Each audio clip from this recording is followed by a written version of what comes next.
Bonjour à tous et bienvenue dans ce nouveau podcast de Femme à part, podcast dans lequel aujourd'hui nous continuons sur notre thématique du mois d'octobre qui est donc comment être une femme catholique en 2023 dans une société qui est plutôt hostile à la religion catholique et à toute forme de valeur ou de vertu, comment se comporter, comment réussir à tenir le cap, quels sont les dangers qui nous guettent dans ce monde. Ce sont toutes les thématiques que nous allons aborder et comme vous l'avez probablement entendu dans les deux précédents podcasts, sinon je vous invite à les écouter avant celui-ci.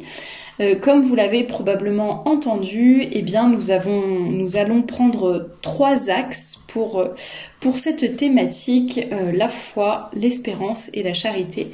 Nous avons vu la foi la semaine dernière, donc gros suspense. Aujourd'hui, nous allons parler sous cet axe de l'espérance. Parce que c'est vrai que quand on vit dans un monde qui est si éloigné de nos valeurs, où il y a tellement de choses négatives qui se passent, beaucoup de choses qui ne vont pas, qui ne nous plaisent pas, qui nous tirent vers le bas, etc.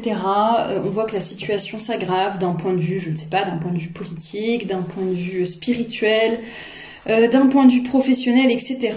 Et donc on va peut-être avoir tendance à désespérer, à déprimer, à se dire que de toute façon, à quoi bon faire des efforts, ça ne sert à rien, il n'y a rien qui change, ou alors à quoi bon faire quelque chose, de toute façon je n'ai pas tellement d'influence et ça ne va rien changer. Donc voilà, ce podcast est là pour répondre un petit peu à ces problématiques et essayer de réfléchir ensemble en quoi une femme catholique peut-elle développer cette belle vertu d'espérance afin de mieux survivre, j'allais dire, dans la société dans laquelle nous vivons actuellement. Alors qu'est-ce que l'espérance? Pour commencer, une petite définition du catéchisme. L'espérance est une vertu théologale par laquelle nous désirons comme notre bonheur le royaume des cieux et la vie éternelle en mettant notre confiance dans les promesses du Christ et en prenant appui non sur nos forces mais sur le secours de la grâce du Saint-Esprit. Si vous n'êtes pas croyant, une fois de plus, c'est vrai qu'il y en a qui me reprochent d'avoir des podcasts un peu trop catholiques, mais bon, en même temps, vous êtes sur une chaîne catholique, donc si ça ne vous plaît pas, vous partez, et si vous pensez qu'il y a des choses à prendre et des choses que vous pourrez dont vous pourrez quand même vous servir dans votre vie, eh bien, tant mieux pour vous, et je pense que c'est le cas pour ce podcast sur l'espérance, parce que là, on parle d'espoir, de motivation, d'idéal, de voir plus loin que le bout de son nez, d'essayer de garder le cap, garder la tête haute malgré tout ce qui nous tombe sur la tête et malgré le fait que très souvent on se sent quand même dans une situation où on se sent un peu impuissant et en même temps on aimerait bien que les choses changent, mais tout ceci n'est pas évident du tout. Donc ce podcast, je pense, est fait pour tout le monde. Alors quelques citations pour commencer, notamment les citations du Père Bettman, l'auteur du livre Formation de la jeune fille, dans lequel il est question donc de cette vertu d'espérance.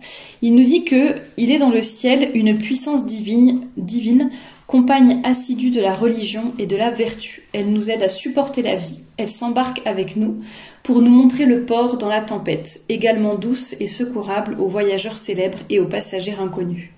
Quoique ses yeux soient couverts d'un bandeau, ses regards pénètrent l'avenir. Quelquefois, elle tient des fleurs naissantes dans sa main, quelquefois une coupe pleine de liqueur enchanteresse. Rien n'égale le charme de sa voix et la douceur de son sourire. Plus on avance vers la tombe, plus elle se montre belle et brillante aux mortels consolés. La foi et la charité lui disent « Ma sœur », elle se nomme l'espérance. Donc cette espérance, donc ça c'était une citation je crois de Lacordaire, si je me souviens bien, enfin qui est citée donc par le Père Bettman, mais ça n'est pas de lui, pas du tout. Pas du tout Lacordaire, c'est Chateaubriand. Voilà, au moins je vous aurais donné l'auteur exact. Et donc le Père Bettman continue en disant que c'est vraiment l'espérance épanouit le cœur, exalte le courage et nous invite à aller à Dieu malgré tout, même malgré nos défauts. Parce qu'effectivement, parfois on peut également désespérer par rapport à ses péchés, par rapport aux fautes dans lesquelles on retombe souvent, et on a tendance à se dire « Non mais le bon Dieu, il est bien gentil, bien miséricordieux, mais là c'est sûr, il en a marre de moi et de mes faiblesses et de mes chutes, donc en fait... ça sert à rien, j'abandonne et j'arrête mes efforts. » Il y en a qui pensent ce genre de choses. Donc on va parler de tout cela aujourd'hui. Et je voulais redire l'importance de l'idéal. L'idéal, on en avait parlé dans un podcast précédent du mois de septembre, quand on parlait justement de la femme, qui est la femme et qui est-elle à travers l'axe de l'âme, du cœur et de la volonté. Et il y avait un des 3 podcasts, je pense que c'était celui sur l'âme, le premier. Donc si vous voulez le retrouver, je sais plus, vous trouverez, il devait y avoir le mot idéal dans le titre, ou âme. Et dans ce podcast justement, on parlait d'avoir un idéal, d'avoir un objectif sur lequel en fait on va pouvoir fixer nos yeux, notre intelligence, notre cœur, et qui va justement nous donner de l'espérance. Donc si vous êtes catholique, évidemment, c'est le bon Dieu, c'est la vie éternelle. Après, vous pouvez prendre en plus des objectifs et des idéaux plus proches de vous ou plus quotidiens, on va dire. Ça peut être le grand objectif, le principal objectif qui chapeaute les autres. Et vous pouvez aussi avoir des objectifs un peu intermédiaires ou des idéaux à court terme, à moyen terme, à long terme, etc. Et c'est ce qui va vous aider à garder le cap. Donc pensez ce pourquoi vous êtes faite, ce que vous avez envie de faire, la trace que vous avez envie de laisser dans ce monde.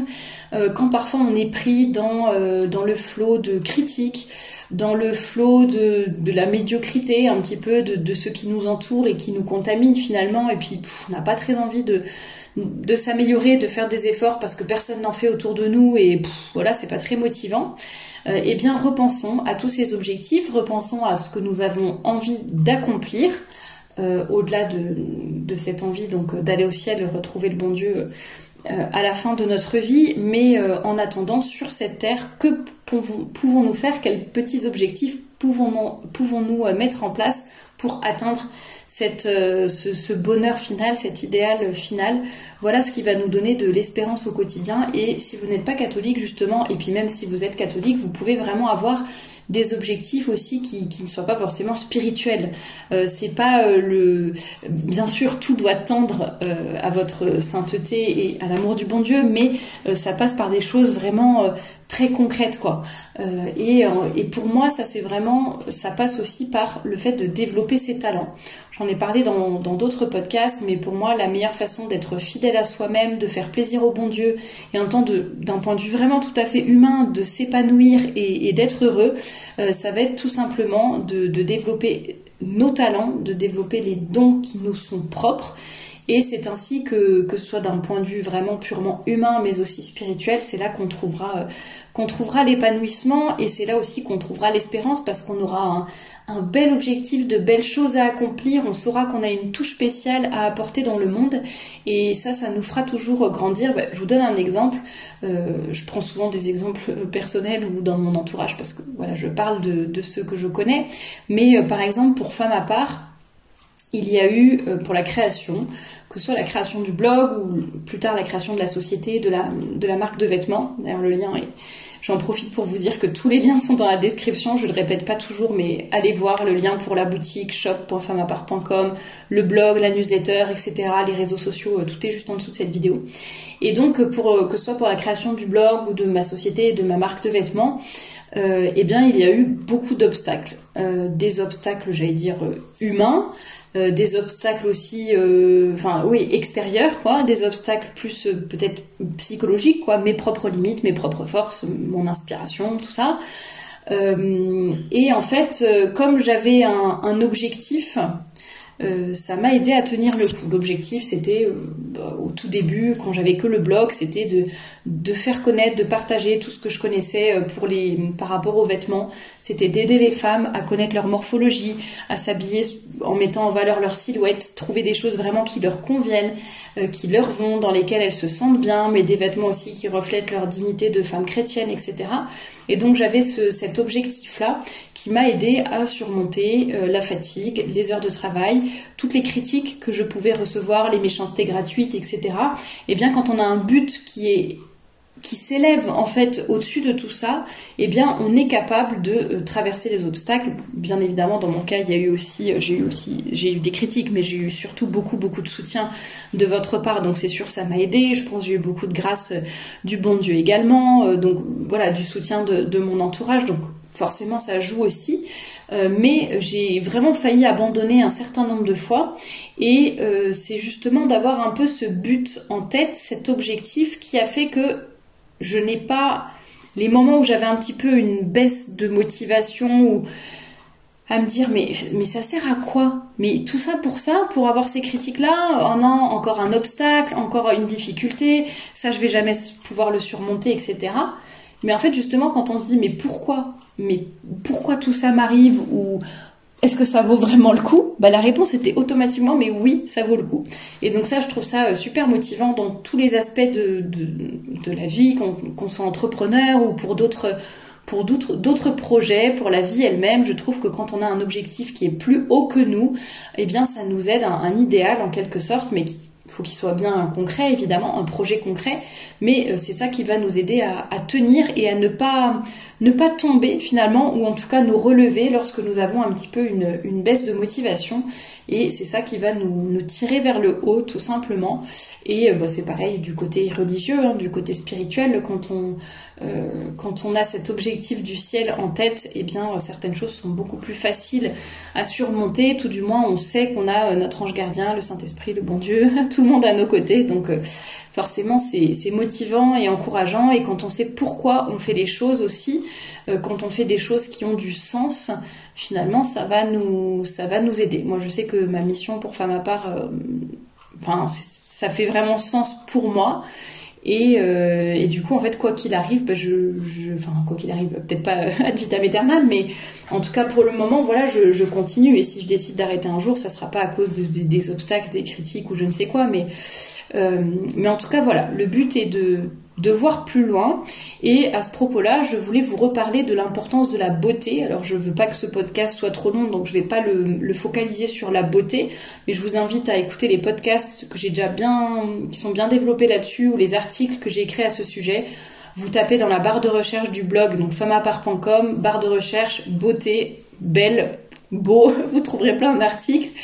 Et idem sur la chaîne YouTube là sur laquelle vous êtes en ce moment, vous allez dans la barre de recherche, vous tapez beauté, belle, beau, vous trouverez plein de podcasts à ce sujet, donc je ne vais pas développer, mais c'était juste pour le rementionner rapidement aussi, en rappelant l'importance d'avoir de la beauté dans sa vie, parce que la beauté c'est aussi ce qui va nous aider à surmonter certains obstacles, c'est ce qui va nous aider à voir plus loin. En fait c'est ce qui va nous aider à lever la tête.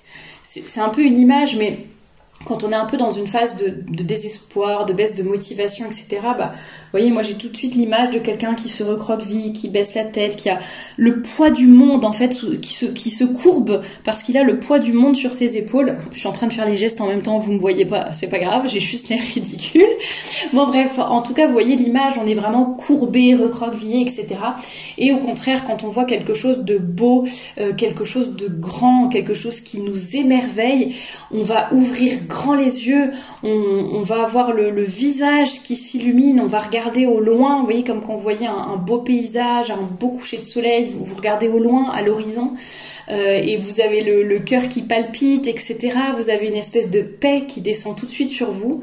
Pour moi, voilà, c'est un peu un des rôles de la beauté aussi, c'est de nous aider à garder l'espérance et à garder ce côté positif, et à ne pas lâcher en fait quand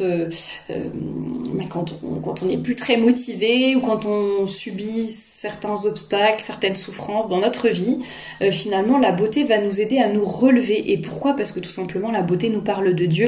Encore une fois, tout le monde n'est pas croyant, mais c'est une raison toute bête, mais en fait la beauté va nous parler de l'infini, de l'amour de Dieu. Et même quand on n'est pas croyant, je pense que ce sont des choses qu'on ressent, parce qu'on sent qu'on n'est pas tout seul, il y a quelque chose qui nous transcende. Après, on le comprend, on met des mots plus ou moins selon qu'on soit religieux ou pas, mais en tout cas la beauté est quelque chose qui va nous transcender, nous tirer vers le haut. Et je trouvais ça super important de vous le rappeler dans ce podcast sur l'espérance, et d'autres choses aussi. Alors ça va être d'un point de vue beaucoup plus terre à terre entre guillemets, mais j'ai écrit aussi des articles sur la motivation, la volonté, etc. Je pense qu'ils vous intéresseront. Pareil, vous tapez motivation et volonté dans la barre de recherche du blog et vous trouverez des articles 10 clés pour être motivé, retrouver sa volonté, etc. Et voilà, il y a des conseils qui peuvent vraiment s'appliquer à tous, comme quoi c'est pas que des histoires de religion, de spirituel, etc. Il y a aussi des moyens tout à fait humain qu'on peut mettre en place pour retrouver l'espoir dans notre vie. Mais bon, penser à ces objectifs, les visualiser. D'ailleurs, même si c'est l'objectif juste d'aller au ciel, hein, mais c'est des choses, quand on y repense, c'est vrai que quand on est au fond du trou, juste se dire, en fait, tout ça, ça a un sens. Toutes mes souffrances, par exemple, je les offre pour les pécheurs, je les offre pour aller au ciel plus tard. Le bon Dieu est là, la Sainte Vierge prend soin de moi et est là pour me donner ses grâces aussi. Enfin, oui, ça, évidemment, c'est des choses qui vont nous soutenir. Adapter aussi nos objectifs par rapport à notre caractère, notre fonctionnement, notre rythme de vie. Ça, j'en ai parlé aussi, c'était un peu ça par rapport au talent. Hein. On copie pas les voisins et les collègues, mais on fait vraiment en fonction de nous, de nos capacités, de ce que l'on a à apporter au monde. Répéter des affirmations positives, s'organiser, faire une liste de tâches, etc. Trouver un compagnon de projet, ne pas avoir peur de l'échec. Hein. J'en ai parlé tout à l'heure, mais l'important c'est... Si on tombe, c'est pas grave, l'important c'est de se relever, de recommencer, de partir dans la bonne direction, de persévérer, etc. Bien sûr, inutile de mentionner la prière, qui est vraiment un des piliers aussi de l'espérance pour montrer au bon Dieu qu'on a confiance en lui. Et puis repenser aussi d'ailleurs à la fin de l'acte d'espérance, c'est parce que vous l'avez promis et que vous tenez toujours vos promesses. Et comme le dit d'ailleurs le père Bateman dans le livre Formation de la jeune fille, il dit une promesse de Dieu, c'est quand même pas la même promesse que votre voisine ou que votre époux, enfin, qui sont déjà des belles promesses, quoi. Mais là, c'est une promesse de Dieu lui-même, quoi. Et il a dit qu'il resterait avec nous jusqu'à la fin des temps, qu'il nous lâcherait jamais, que chaque cheveu de notre tête était compté. Dire si ça c'est pas de l'intérêt qui nous porte, voilà. Donc pensons à prier, à lui demander de l'aide aussi, à avoir nos regards tournés vers lui tout simplement et tournés vers le ciel. Comme le dit le père Bateman, l'espérance va vraiment être notre soutien contre la tentation. Elle nous présente un baume consolateur dans nos tristesses et dans nos deuils. Donc n'hésitons pas à développer cette belle vertu d'espérance, à lui donner du sens, hein, à bien la placer. Elle nous aidera aussi à accepter les souffrances. Hein. Dans le livre, il est question un peu du désespoir face aux souffrances, du désespoir face à nos péchés, etc. Et il redit beaucoup de choses intéressantes que je vous laisse découvrir. Hein. C'est dans tout le chapitre... Le chapitre sur ces 3 vertus théologales commence à la page 245, mais sur l'espérance, ça commence à la page 252, pour être précise. Le lien du livre se trouve dans la description si vous souhaitez l'acheter. C'est un lien affilié, donc si vous l'achetez, vous ne payez pas plus cher, mais moi je toucherai une petite commission. Si vous voulez l'acheter sur Livre en famille, n'hésitez pas, c'est une façon de les soutenir aussi. Ce livre est vraiment génial, je l'avais présenté en chronique de livre, donc n'hésitez pas aussi à vous référer à cette chronique spécifique pour une présentation plus complète. Mais donc voilà, il est question, je vous laisserai découvrir de notre attitude quand on désespère face à nos péchés, face à nos chutes, qu'on ne croit plus en la miséricorde de Dieu, etc. Quand on désespère par rapport au monde qui nous entoure. Donc je trouve ça assez intéressant, cette vision des choses, de placer notre espérance ailleurs, de ne pas la placer en nous finalement, mais d'agir quand même à notre niveau, ça c'est sûr. Et en même temps de voir plus loin, d'avoir cet idéal, cette beauté, toutes ces choses qui vont nous transporter, qui vont nous aider à nous élever un petit peu au-dessus de la médiocrité du monde, mais de notre propre médiocrité aussi finalement, parce que quand on fait notre examen de conscience, on se rend compte qu'on a quand même une grande marge de progression. Mais voilà, on est là justement pour s'améliorer, pour grandir en sainteté, et puis pour vraiment ne pas désespérer de ce que nous sommes, de nos défauts, etc., mais vraiment tout faire pour bien avancer et remercier le bon Dieu aussi pour toutes les grâces qu'il nous fait jour après jour. Donc pensons bien à cette précieuse vertu d'espérance. Faisons d'ailleurs au quotidien nos actes de foi, d'espérance et de charité, mais en pensant vraiment aux mots que l'on va prononcer. Et puis voilà, il y a cette expression qui dit c'est pas le tout de ne pas désespérer, il faut espérer même contre toute espérance. Et pour moi, c'est vraiment garder la tête haute, garder confiance en Dieu, bien sûr avoir confiance en Dieu, en ses grâces, etc. Mais aussi, ça veut pas dire qu'on compte que sur nos propres forces, mais il faut aussi faire notre part des choses. Donc aide-toi et le ciel t'aidera. Il faut aussi que nous, on bouge, qu'on agisse et qu'on fasse des choses pour changer cette société qui nous entoure. Et ça commence par en fait changer soi-même tout simplement, et c'est ainsi qu'on pourra faire le bien autour de nous et qu'on pourra aussi redonner l'espérance aux autres. Je pense que des gens qui voient spécialement des jeunes, mais pas que, qui ont le sourire, qui sont bien élevés, qui travaillent, qui ont de bonnes valeurs, qui fondent des familles, qui font du bénévolat, qui transmettent un certain nombre de choses et qui en fait transpirent de la vertu, transpirent de l'amour et de la beauté de Dieu, en quelque sorte, eh bien je pense que c'est un très bon exemple, et ce sont des choses qui vont aussi tirer les autres, ceux qui nous entourent, vers le haut, et c'est ça aussi qui va redonner de l'espoir aux gens. Donc n'hésitons pas à donner de notre personne pour dispatcher, pour distribuer beaucoup d'espérance autour de nous et pour vraiment essayer de cultiver cette vertu théologale dans nos vies. Et puis la semaine prochaine, j'espère que vous serez là pour le dernier podcast, enfin l'avant-dernier podcast de cette série qui sera plutôt axé sur l'amour et la charité. Et là encore, il y aura beaucoup de choses à dire. À vendredi!